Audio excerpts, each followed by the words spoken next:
Depuis quelque temps, de nombreux analystes évoquent l'idée d'un Airbus A380neo.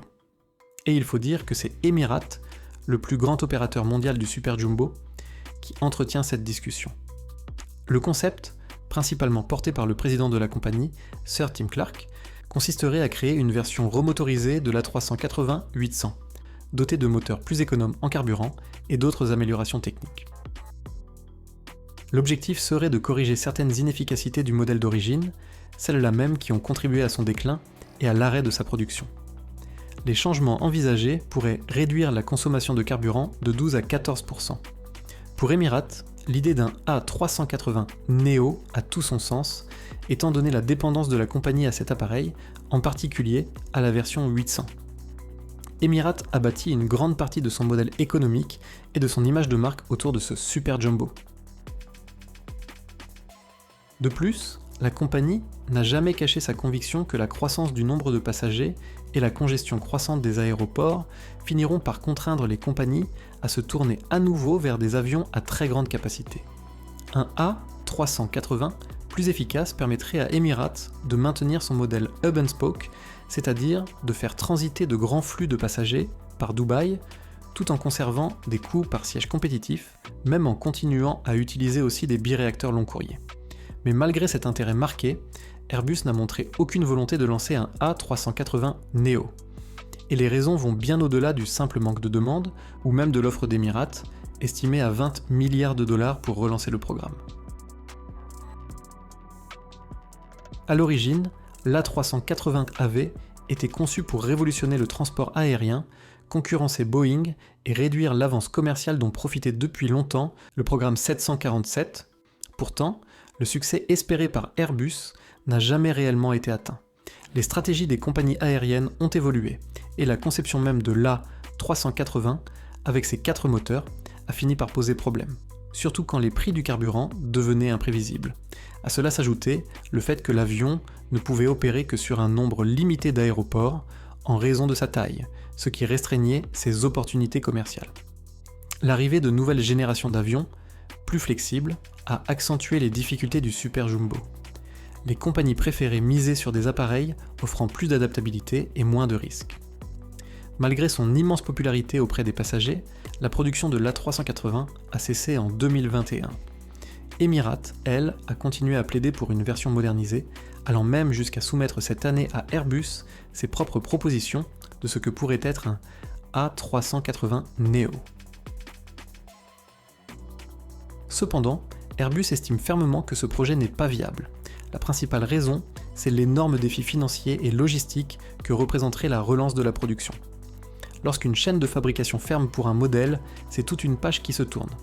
Les lignes sont démantelées, les espaces réaffectés à d'autres programmes. C'est exactement ce qui est arrivé à l'A380. Relancer un tel projet pour un seul client, avec un marché potentiel aussi limité, impliquerait d'investir des sommes colossales, de mobiliser des ressources qui seraient détournées d'autres programmes jugés plus porteurs. Et tout cela pour un retour sur investissement plus que douteux. Un autre obstacle majeur, c'est qu'Emirates, même avec plus de 100 exemplaires en service et un intérêt certain pour une version remotorisée, ne peut à elle seule justifier la relance du programme. Les projets aéronautiques ne peuvent être rentables que s'ils reposent sur une base client suffisamment large. Or, aucune autre compagnie n'a exprimé un intérêt sérieux pour une nouvelle génération d'A380. Pour beaucoup, l'A380 n'est qu'une solution provisoire, un moyen de répondre à la demande pendant que la production et les livraisons de leurs biréacteurs long courrier de nouvelle génération sont retardées par des problèmes de chaîne d'approvisionnement. Ces compagnies ne voient pas l'A380 comme un pilier à long terme de leur flotte, mais plutôt comme un outil temporaire pour combler un vide, le temps de recevoir les avions plus modernes qu'elles attendent. Comme je l'ai mentionné au début, Emirates a affirmé avoir soumis ses propres plans et estime que 20 milliards de dollars suffiraient pour convaincre Airbus de relancer l'A380. Mais ce n'est pas garanti, et Airbus n'a jamais officiellement confirmé s'intéresser à cette idée. Pour le constructeur, les priorités sont ailleurs.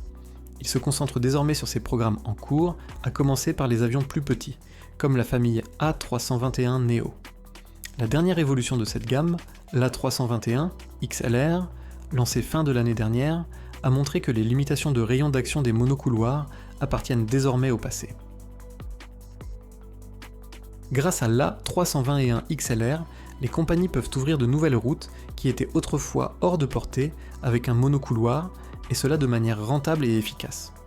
Pour certaines, cette avancée réduit le besoin d'exploiter des gros porteurs sur certaines lignes. Elles peuvent simplement compter sur l'A321 XLR pour desservir des marchés secondaires, ce qui est une première. Plutôt que de se lancer dans la production d'un avion ultra haute capacité, Airbus préfère donc concentrer ses ressources sur ses modèles plus demandés.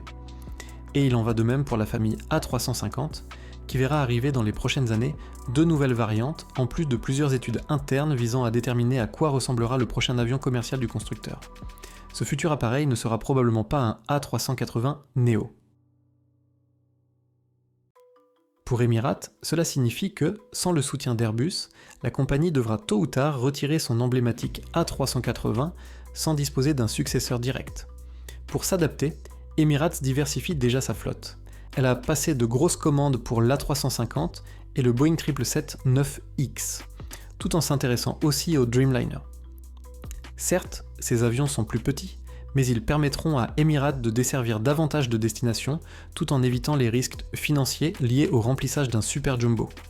Même si la compagnie mise beaucoup sur le 777X pour devenir son nouveau vaisseau amiral, il ne remplacera pas parfaitement l'A380. Sur le papier, il a tout pour réussir, malgré les retards. Mais la clé pour Emirates sera la diversification.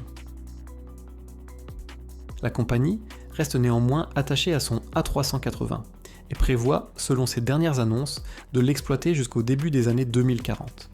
Il est donc probable qu'elle en soit le dernier opérateur au monde. Certains diront que ce serait un destin logique pour l'avion. En conclusion, l'A380 Neo reste un projet purement conceptuel, porté avant tout par Emirates. C'est ce qui le rend si intéressant.